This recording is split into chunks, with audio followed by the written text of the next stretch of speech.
હવેલીના રેખાચિત્રવાળી જાહેરાત જો નચિકેતના હાથમાં આવશે તો ફરી પાછો એ કામાલી જેવી દેખાતી યુવતીની ખોજમાં ખોવાઈ જશે. મારે હરિપ્રસાદભાઈને ફરી પાછું કોઈક નવું બહાનું આપવું પડશે. એના કરતા હવેલીનો નાશ કરી નાખવો એ જ બહેતર છે.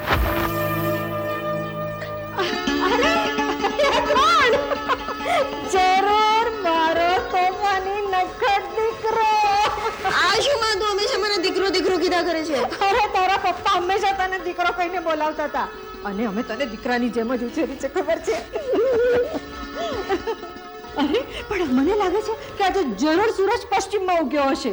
એટલે અરે એટલે શું, મારી આ કામગરી દીકરીને અમદાવાદથી ઠેઠ ગામડામાં અહીં આવીને માની ખબર કાઢવાની ફુરસત મળી, એટલે બીજું શું. મામા હું આજે બહુ જ થાકી ગઈ છું. મારા માટે ફટાફટ બાજરાનો રોટલો અને સેવ ટમેટાનું શાક બનાવી આપ. ત્યાં સુધી હું ફ્રેશ થઈ જાઉં.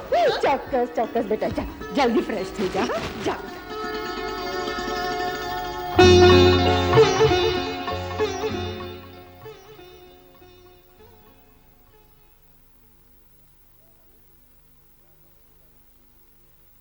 May I come in, sir? Yeah, come in, Vipasha. What a pleasant surprise, sir.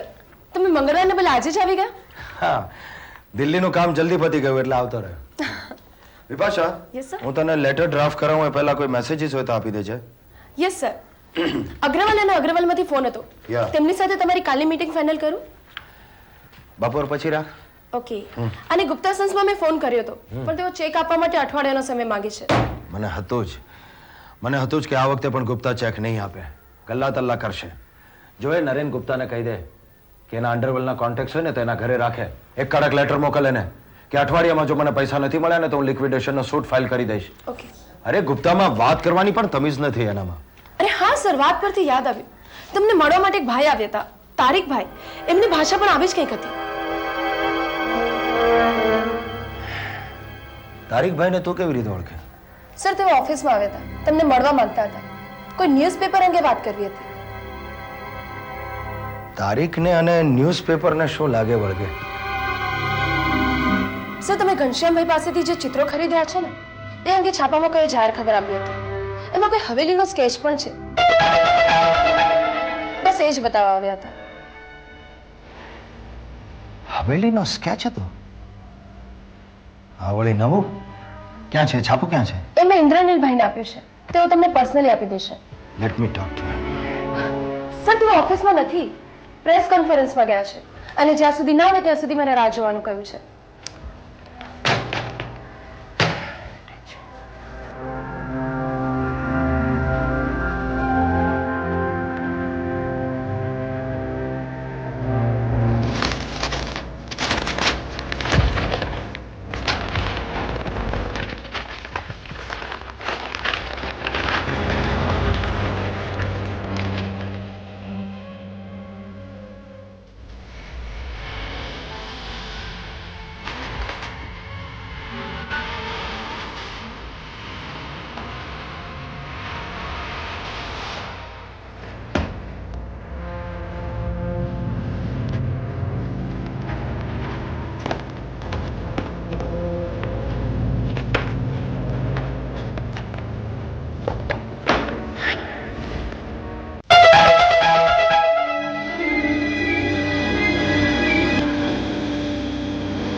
Nachiket તું ક્યારે આવ્યો દિલ્હીથી?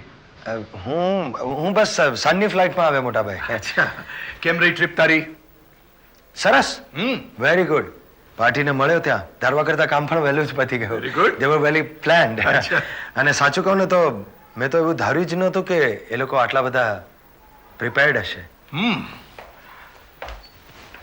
નચિકેત, કોઈ પણ વ્યક્તિને જ્યારે પહેલી વખત મળતા હોઈએ ત્યારે આટલો બધો ઉતાવળે અભિપ્રાય બાંધી લેવો એ માણસ તરીકે યોગ્ય ન કહેવાય. વેલ, આમ જોવા જાવ તો તમારી વાત સાચી છે, પણ મોટા ભાઈ હું એક બિઝનેસમેન છું અને એક બિઝનેસમેન તરીકે સામેવાળાના મનમાં શું છે એની ધારણા તો મારે બાંધવી જ રહી ને. તો જ હું સજાગ કહેવાઉં. અને તમને યાદ હોય તો લક્ષ્મી મિલ્સના કેસ વખતે તમે જ મને આ પાઠ શીખવાડ્યો હતો. બસ બસ બસ, હવે મારા આટલા બધા વખાણ નહીં કર. મને એ કહેજો કે મારું શું કામ હતું તારે? વેલ મોટા ભાઈ, હું આમ જ જસ્ટ પૂછવા આવ્યો હતો કે મારી ગેરહાજરીમાં એનો કોઈ અહીંયા આવ્યું હોય અને તમને મળ્યું હોય તો. નહીં નહીં, કોઈ નથી આવ્યું તારી ગેરહાજરીમાં. I C. ને શું છે મોટા ભાઈ, ઘણીવાર વિપાશા છે ને કામના દબાણમાં ઘણું બધું ભૂલી જતી હોય છે, એટલે મને થયું કે હું તમારી સાથે ચોખવટ કરી જાઉં. હું કંઈ સમજ્યો નહીં. ને એટલે હું એમ જ વિચારતો હતો મોટા ભાઈ કે કોઈ અગત્યની વ્યક્તિ આવી હોય અથવા તો કોઈ અગત્યની ચીજ કશું કાપી ગયું હોય અને તમે મને કહેવાનું ભૂલી જતા હોય એવું કંઈ. બની શકે છે, પણ આ કેસમાં એવું બન્યું નથી. કારણ કે વિપાશા ખૂબ એફિશિયન્ટ સેક્રેટરી છે, એ ક્યારેક અહીંયા આવું ભૂલે નહીં. હું પણ ખરો છું, બસ ઉતાવળમાં તમારી પાસે દોડી આવ્યો. અને સાચી વાત છે ભાઈ, વિપાશાની ગેરહાજરીમાં કોઈ તમારી પાસે શું કામ આવે? કમાલ છે નચિકેત, તું જ પ્રશ્નો પૂછે છે ને તું જ એના ઉત્તરો આપે છે. શું થયું છે તને? મોટા ભાઈ, તમને વાંધો ન હોય તો હું તમને એક પ્રશ્ન પૂછી શકું? કમ ઓન નાઉ નચિકેત, શું થયું છે તને? હવે તું મારી પાસે પ્રશ્ન પૂછવાની વાળી પરવાનગી ક્યાંથી માંગતો થયો? ચાલ પૂછ, બે ધડક પૂછ. મોટા ભાઈ, જે વ્યક્તિને તમે તમારો આદર્શ ગણતા હો, પ્રેમ કરતા હો, જેનામાં પૂરેપૂરો વિશ્વાસ હોય, એ જ વ્યક્તિ ક્યારેય તમારો વિશ્વાસઘાત કરી શકે ખરી? એનો આધાર તો તમે કોને આદર્શ માનો છો એના ઉપર છે. હું તમને મારા આદર્શ માનું છું અને આ મારા પ્રશ્નનો ઉત્તર નથી. તમે મારી વાત ટાળી રહ્યા છો. દરેક સવાલના જવાબ નથી હોતા નચિકેત. દરેક વ્યક્તિનું મંતવ્ય જુદું હોય છે. દરેક વ્યક્તિ પોતાની દ્રષ્ટિએ દુનિયાને જુએ છે અને વ્યક્તિએ વિચારો અને વિચારો પ્રત્યેના દ્રષ્ટિકોણ બદલાય છે. હા, પણ સામ સામે ઉભેલી બે વ્યક્તિના દ્રષ્ટિકોણમાં ફરક કઈ રીતે હોય છે? કેમ નહીં? વિચારોનો આધાર દ્રષ્ટિબિંદુ ઉપર છે. કોઈ પણ એક વ્યક્તિ કહે કે બીજો એની સામે ઊભો છે અને બીજી વ્યક્તિ કહે કે પહેલો એની સામે ઊભો છે. હકીકતમાં બંને સાચા છે, માત્ર બંનેનું દ્રષ્ટિબિંદુ જુદું છે. હા મોટા ભાઈ, પણ આ બંનેને દૂરથી જોનારી ત્રીજી વ્યક્તિ તો એમ જ કહેશે કે બંને એકમેકની સામે ઊભા છે. એક્ઝેક્ટલી. આજ તો હું તને સમજાવવાનો પ્રયત્ન કરી રહ્યો છું. સમજાય છે મોટા ભાઈ, મને બધું સમજાય છે. મારે તો એટલું જ કહેવું છે કે તમે મને માફ કરી. માફ શા માટે? મોટા ભાઈ, હું નથી ઈચ્છતો કે મારે લીધે તમારે ક્યારેય જુઠ્ઠું બોલવું પડે. મેં તમને હંમેશા શિખર પર જોયા છે. તમારો પડછાયો પણ તળેટીમાં પડે એ મને માન્ય નથી મોટા ભાઈ. મારે લીધે તમે જુઠ્ઠું બોલો એવી હું કલ્પના પણ નથી કરી શકતો અને એ બદલ હું મારી જાતને ક્યારેય માફ પણ નહીં કરી શકું. તારીક નામનો કોઈ માણસ મને મળવા આવ્યો હતો, એ વાત તમે મારાથી છુપાવી. એ તમને એક અખબાર આપી ગયો એ વાત પણ તમે મારાથી છુપાવી. શા માટે?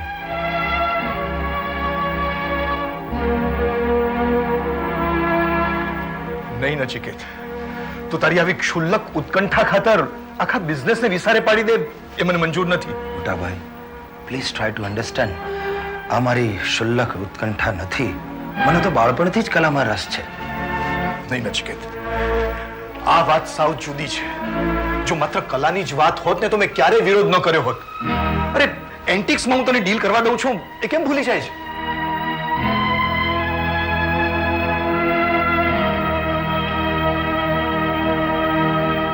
કશું એ નથી ભૂલ્યો મોટા ભાઈ. હું કેમ ભૂલી શકું કે બાપુજીના અવસાન બાદ તમે જ મને ઉછેરીને મોટો કર્યો છે. અરે હું તમને જ તો બાપુજીના સ્થાને ગણું છું. તમારા વાત્સલ્યને હું કેમ ભૂલી શકું મોટા ભાઈ? તો પછી મારી વાત કેમ નથી માનતો તું? મેં શું નથી માન્યું? તમે કહ્યું તેથી હું મારો શોખ ભૂલી ગયો. મારા મિત્ર વર્તુળને મેં બાજુએ મૂકી દીધું. હું ધંધામાં જોડાઈ ગયો. જો તું આ તસવીરો વાળી યુવતીને ભૂલી જા.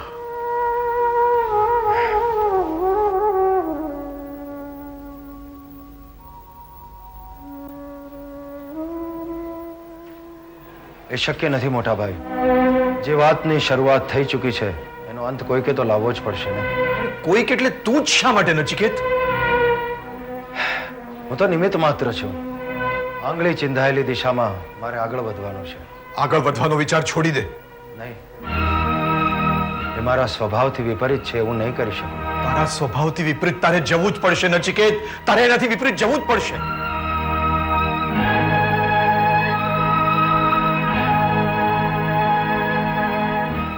નહીં મોટા ભાઈ, એમ કરવાનું મને કોઈ સચોટ કારણ દેખાતું નથી. મને દહેશત છે કે આ જ વાત ભવિષ્યમાં એક વિનાશનું કારણ બનશે. વિનાશ? કોનો વિનાશ? જો ભાઈ, અત્યારે તો તું માત્ર કાંઠે ઊભો છે, પણ આગળ વમળ છે તું જોઈ નથી શકતો. એક વખત તારો પગ એ વમળમાં પડશે ને તો આખું વમળ તને અજગરની જેમ ગળી જશે. અરે એમાંથી જ તો હું તને બચાવવા માંગુ છું ને, એટલે જ તો એ છાપું મેં તારાથી છુપાવી રાખ્યું હતું. મોટા ભાઈ, તમને જે વાતની દહેશત છે, તમારી જે ધારણા છે, એ જો સાચી પડવાની હશે તો પડીને જ રહેશે. પણ આપણે વિનાશને અટકાવી તો શકીએ ને. વિનાશને કદાચ ટાળી શકાય, પણ નિયતિને કોઈ ટાળી શક્યું નથી. હું એ વાતને સમર્થન નથી આપતો. તમારા સમર્થન કે અસમર્થનનો સવાલ જ નથી રહેતો. વિધિના લેખ કદાચ લખાઈ ગયા છે. મોટા ભાઈ, તમે ઈચ્છતા હતા કે આ છાપું મારા હાથમાં ના આવે. તારીખે તમને આપ્યું હતું, જેમાં હવેલીનો સ્કેચ છે. માટે તમે એનો નાશ કરી નાખ્યો, એને ફાડી નાખ્યો. પણ ના, કદાચ નિયતિની ઈચ્છા હતી કે આ છાપું મને મળે, આ સ્કેચ મને મળે. બધું જ તમારી ધારણાથી ઉલટું થયું. નહીં મોટા ભાઈ? તું જો આને સચોટ દલીલ તરીકે પેશ કરતો હોય ને, તો હું તો માત્ર એટલું જ કહીશ કે તને વિનાશ તરફ જતો રોકવામાં હું અસમર્થ રહ્યો છું. મારે આ છાપાની નકલ ફાડી નહોતી નાખવી જોઈતી, બલકે બજારમાંની દરેકે દરેક નકલો ખરીદીને એને બાળી નાખવી જોઈતી હતી. મોટા ભાઈ, માન્યું કે હું તમારી આંગળી પકડીને ચાલતા શીખ્યો છું. તમે જ મને ધંધો શીખવાડ્યો છે. પણ આજે પહેલી વાર ઊભો થઈને હું મારા પોતાના પગ ઉપર ચાલવાનો પ્રયાસ કરી રહ્યો છું. અને ત્યારે પ્રેમ અને સંબંધની બેડીઓ મારા પગમાં ના નાખો મોટા ભાઈ. I request you. તારે બધું ભૂલવું પડશે. માત્ર તારે ખાતર નહીં, અમારે ખાતર તારે આ બધું ભૂલવું પડશે. તમારા પ્રેમનું ઋણ ચૂકવવા માટે મારી આકાંક્ષાઓનું બલિદાન આપવાનું મને ન કહો મોટા ભાઈ. પછી તારે નક્કી કરી લેવું પડશે કે તારે મન મહત્વ કોનું વધારે છે, તારા સગા મોટા ભાઈનું કે પેલી નિર્જીવ છબીવાળી અજાણી યુવતીનું. તમારે મને નિર્જીવ છબી છે, પણ મારે મનમાં ગૂઢ રહસ્ય છુપાયેલું છે, જે હું શોધીને જ રહીશ. મને મારો જવાબ મળી ગયો નચિકેત, પણ મને ડર છે કે આ જ વાત તને તારા વિનાશ તરફ દોરી જશે. મોટા ભાઈ, કમળમાંના રસ માધુર્યને માણતા ભમરાને સાંજ પડે કમળમાં બીડાઈ જવાનો ભય નથી હોતો. રસ માણવાનો આત્મસંતોષ હોય છે. પણ એ ભમરો નથી જાણતો કે વહેલી સવારે જ્યારે હાથીઓનું ઝુંડ આવશે ને કમળને ઉખેડીને ફેંકી દઈને ચગડી નાખશે, ત્યારે ભમરાને પોતાની ભૂલ સમજવાની તક પણ નહીં મળે.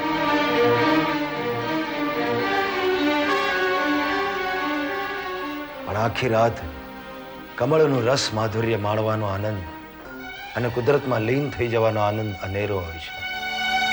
અને ભમરા માટે આ એનો વિનાશ નહીં, એના જીવનની સાર્થકતા છે.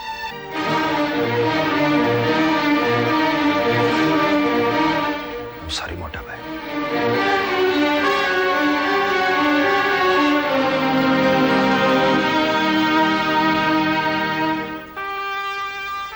ઈશ્વર તને સદબુદ્ધિ આપે, તારી રક્ષા કરે.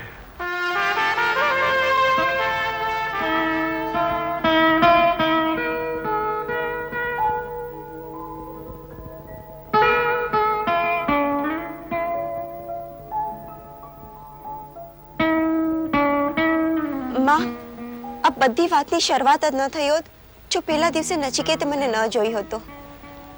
અને જો એને મને મળવાનો આગ્રહ ન કર્યો હોત તો આ બધા પ્રશ્ન મને મૂંઝાવતા ન હોત. કેવા પ્રશ્નો બેટા?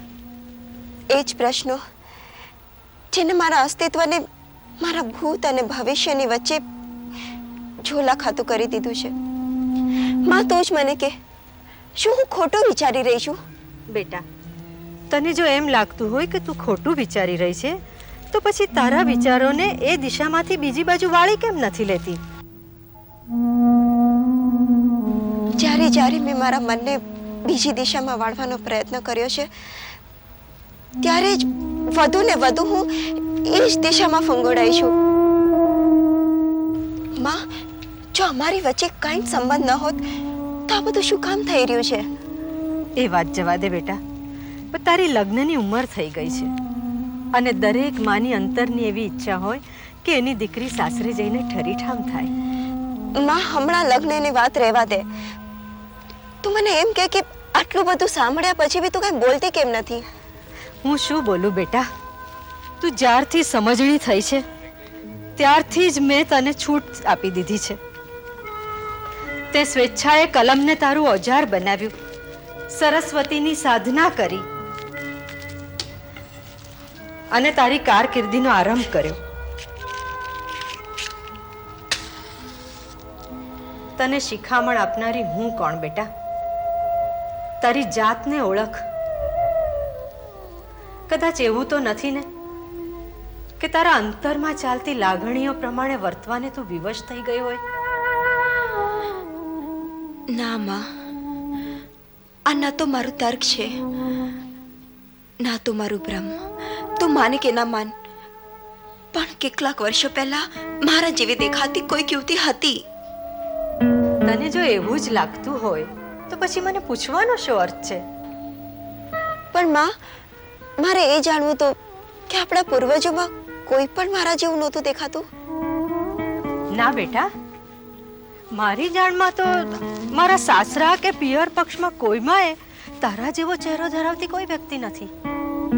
માં, તો કદાચ એવું પણ હોઈ શકે કે તને બી મારી જેમ જ આપણા 2 પેઢી સુધીના જ વડવાઓ યાદ હોય. પણ આપણે ત્યાંના આલ્બમ અને તારી દાદીમાની વાતોમાં તારા જેવો ચહેરો ધરાવતી બીજી કોઈ વ્યક્તિ હોય એવો કોઈ ઉલ્લેખ નથી.